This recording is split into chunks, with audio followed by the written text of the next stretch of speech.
I will never forget what my father told me when I announced my engagement. He took me to the side and said, "Zoe, are you sure about marrying this man, Peter? I know you're in love with him, but I don't think he's a good match for you." "Why are you saying this, Dad? He loves me and respects me. I don't care if he's not as well off as us. I know that, Zoe. You know, I built my riches from nothing. I would never disrespect the person who does not belong to my economic class. But Peter is a very sketchy man, and his mother is no different." "What do you mean, Dad? I don't understand." "Call it a father's instinct, so. This man doesn't love you. Yes, he showers you with affection, but always talks about how rich you are. I heard him flexing to his friends that he bagged the rich brat." Julia just laughed with him and agreed. "You must be mistaken, Dad. Peter would never say those things about me. Julia also loves me a lot. I'm sure she would scold Peter if he tried to joke like that. Sometimes I wish I had listened to my father. He didn't know what he was talking about. I was a stupid girl in love.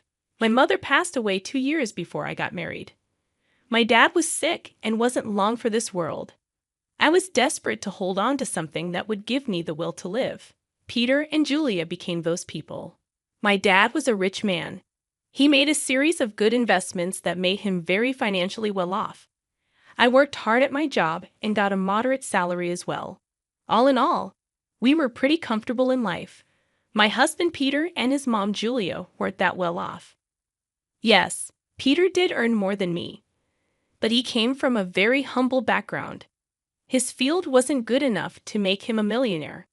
Peter did hold some resentment towards it. He and Julia liked sophisticated and expensive things. He often complained about not having enough money.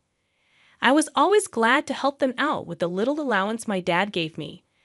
I even let Peter and Julia move into my house after marriage, but neither Peter nor Julia were happy with my house. They said, "It's such a shame that you live in a small house. Your dad literally lives in a mansion. How come you bought such a small townhouse?" "I don't earn a lot, Peter. Dad lives in a mansion because he has lots of money. I'm a simple office employee earning a moderate salary. This house was difficult for me to buy as well. Dad helped me out with the down payment." "Well, if he helped you out, he should have got you a better place. I'm sure your mom had left him something to give you when you became older." "I'm not entitled to anything, Julia. Whatever my mom left behind is my dad's now. She died suddenly, so there was no will. I don't mind if I don't get anything. I'm happy with the way things are." "That's a ridiculous thing to say, Zoe. I sure would have loved to inherit a lot of money. You know what? Your dad should trade houses with us. He lives alone, so he doesn't need the space anyway, right, Mom?" "Yeah, Peter's right, Zoe. You can ask." "Absolutely not. That house is my dad's, and he deserves to live comfortably as long as he is alive." "Well, he will be alive for long now that he's sick. We can wait and compromise for a few years and see what happens. Ultimately, everything will be yours after your dad dies. You will have plenty of money to buy a big house and more."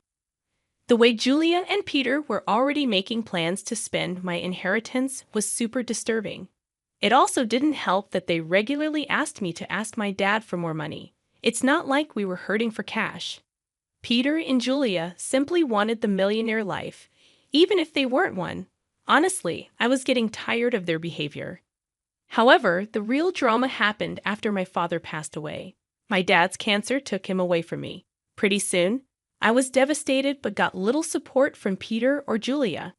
They were only concerned about the date of the will reading and didn't even help with the funeral. Hell, they refused to attend the funeral because my dad was no one to them. I was heartbroken and furious at that point. My dad's words kept coming back to me. I was getting suspicious of them and started to have doubts about their intentions. I was afraid that they were really after my inheritance money. They were not allowed to be in the reading of the will. Peter and Julia said, "Why the hell are we not allowed to read the will? This is ridiculous. Lawrence was my own father-in-law." "Yes, this is ridiculous. We are family and should be present for this event. We have the right to know what Lawrence left in the will. At least my son should be allowed to be there." Your son is not in the will, Julia, so he cannot read the will. Why are you two so obsessed with inheritance? You didn't even come to the funeral. It was funny how my dad was suddenly family when it came to getting an inheritance. I was pretty annoyed at Julia and Peter. What was worse was that they started to hound me as soon as I got back from reading the will. They were not allowed to see the will. I had a hard time dealing with the grief of losing my father, but I got no words of support or sympathy from them. They simply wanted to know about my inheritance. Julia asked me, "So we have been wondering about something for a while now. How much inheritance did you receive from your parents? You must have got a lot of money. How much money did you get?" My parents unfortunately didn't leave me any money in my inheritance, so I received 0. What? You didn't get any money? But your parents were rich. They should have left you something.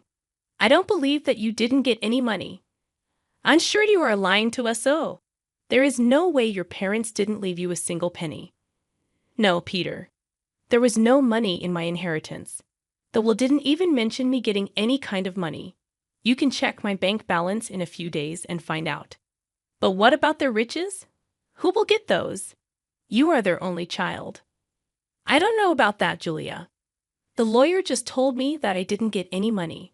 It's fine by me. It was my parents' money, and it's up to them who they would give it to. That is ridiculous. You need to fight for the money. It should be yours. There is no money, Peter. They didn't have much money in the end. Whatever was left was given to charity. They have been planning this for a while now.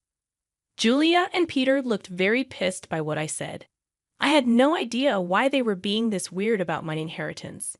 I almost told them the full details, but something stopped me from doing it. There was this creeping doubt in my mind that my husband and mother-in-law were up to something. I waited for them to digest the news. When Julia and Peter kept pressuring me for more information, I put my foot down. I told them firmly that I didn't get any money and even offered to show them my account in a few days. Well, a month passed, and nothing showed up. In the meantime, Peter grew very restless and stopped being affectionate with me. He was always checking my account and constantly hounding me for information on my inheritance. I was starting to see where this was going.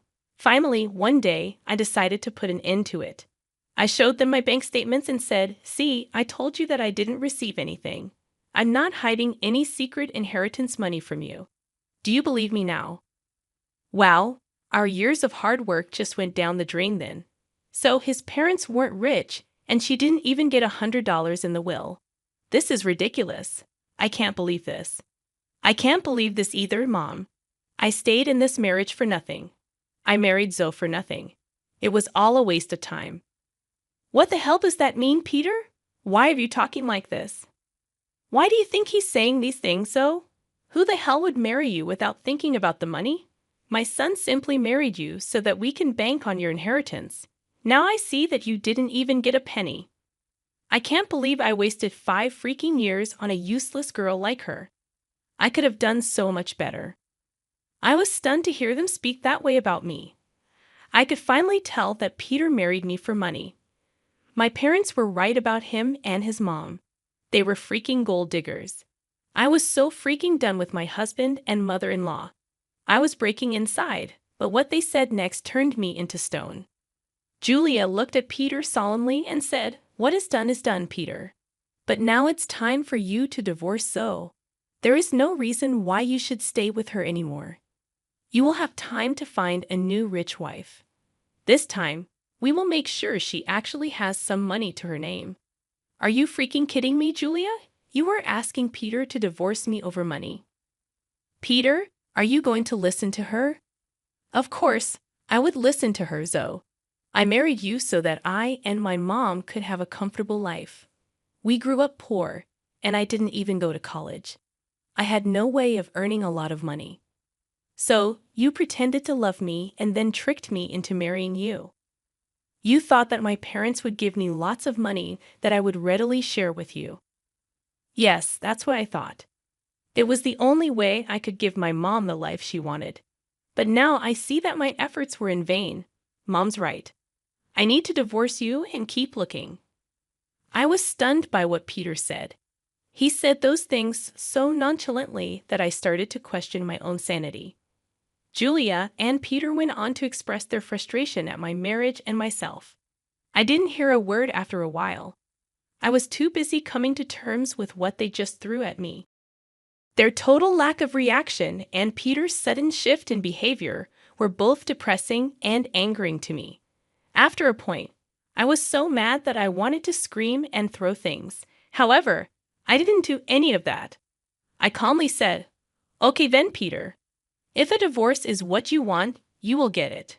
I was never the one to say no to your demands. I might as well give in to your demand now as a last favor. So, you will agree to a mutual divorce. It'll save us both a lot of money. By the looks of it, you don't have much to go on anyway. Don't think of this as an opportunity to get alimony from my son. We will fight you tooth and nail before you give up that dream. You better preserve your lawyer fees and agree to a mutual divorce. It'll be best for you." You're right. I don't have a lot of money right now, so I decided something. I will agree to a mutual divorce, but you have to sign a clause saying that we won't share any of our assets with each other. That's not a problem at all. You don't have much, and neither do I at the moment. If you can forego alimony, I'll agree to sign a divorce and won't claim anything from you. Me and Peter discussed the details of the divorce and made sure we were on the same page. I could see that Julia and Peter were both happy about me not making a fuss out of the divorce. I guess they didn't expect me to be so calm about it. Truth be told, ever since that day, I have been crying on my way to and from work. I used to sit in the parking lot of my office and cry for an hour before and after work. Peter never noticed my puffy eyes or even asked why I was leaving early for work and coming home late. Julia didn't even bother looking at me after she discovered that I had no money. All of their behavior just made me even more determined to get out of the marriage as soon as possible. I actually had Peter and Julia move out of my house to a rented space in the neighborhood. They soon settled in while we waited for the divorce to finalize. True to his word, Peter didn't demand a share of my house. I also didn't ask for alimony. In his eyes, it was a fair deal. Well, he had no idea just how far I made things out to be. He came to know about it on the day our divorce was finalized. I went over to his new rented space to drop off my wedding and engagement ring. So, I just wanted to return these to you since the marriage only brought bad times in my life. I don't want to have any memory of it. Are you sure you want to return it? I mean, you might need the money after all. It's so funny, you know so. You must have laughed at our poverty before. Look where you are now. My son is being generous and giving you the rings. You might need to sell them when your stupid job doesn't pay enough. We want Mr. Rings. They're cheap ones anyway. What would I need to sell the rings for, money, Julia? You don't have to be embarrassed. So we already know how your parents didn't leave you anything. I guess they lost everything due to poor financial decisions, leaving their daughter destitute. At that point, I laughed very loudly in her face. Julia looked confused, and so did Peter. I could tell that Peter was somewhat annoyed by his mother's behavior, and he was also surprised at my laughter. Julia said, "Why the hell are you laughing, Zoe? Did I say something funny?" "It's freaking funny how you think I'm destitute, Julia. It's also funny that you think my parents lost all their fortune." "Well, of course, you're destitute. Your parents didn't even leave you a penny. They surely messed up and ruined your life by not leaving you an inheritance." "I never said that I didn't get an inheritance, Julia. I simply told you that I didn't get any money. My parents did, in fact, leave me plenty of inheritance." "What the hell does that mean? You have an inheritance." I'm so confused. "My parents could see you and Julia for the little gold diggers you two are. So they made a secret clause in their will.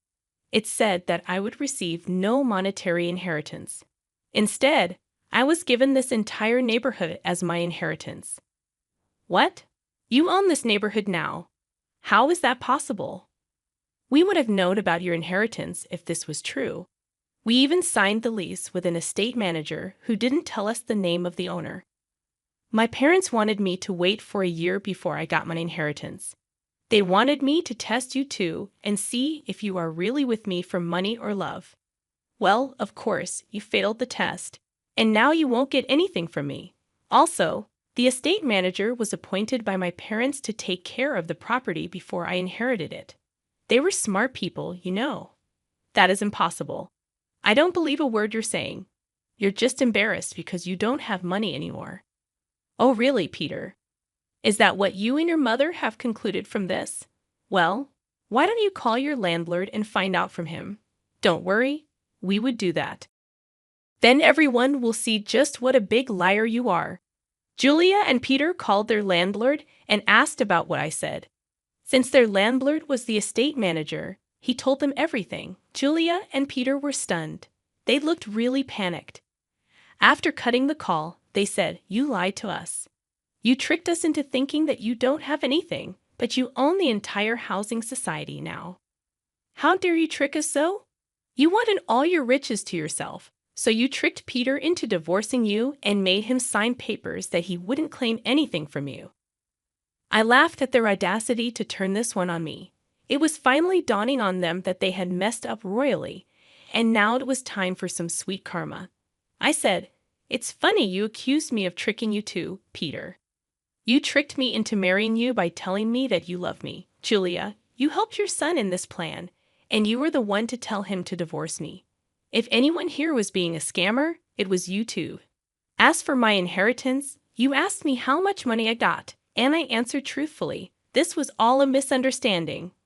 So, what happened is in the past. Why don't we just try again in the new light? We did spend 4 years together. It would be a shame to throw it away. So now you want me back in your life.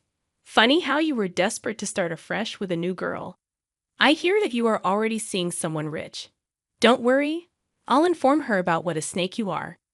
Peter and Julia started to beg me not to mess up this new relationship. Peter told me that since I wasn't ready to give him another chance, I shouldn't mess up his future. I told him to freak off. Also, I informed them that I will kick them out once the property is transferred to my name. They panicked at that and started to beg me even more. In the weeks that followed, Julia and Peter showed up at my house to beg me to forgive them. Peter and Julia already have an eviction on their record, so it is unlikely anyone would give them rent. The only reason they were staying on my property was that I asked the estate manager to allow it. I also called Peter's new victim and told her everything. She was horrified by what Peter and Julia did and broke up with him instantly. She even showed me the texts. After this fiasco, Peter and Julia beat down my daughter, called me names. I promptly called the police and had them off my property. After I got my inheritance in my name, I kicked them out very swiftly. They didn't expect me to go through with the threat. They did show up on my property again, and the police were called. The cops gave them a stern warning, and I filed for a restraining order. Turns out the entire town knew about what happened. They were essentially disowned by friends and had to leave the city to start afresh. Meanwhile, I'm enjoying my new wealth and am finally free from gold-digging leeches.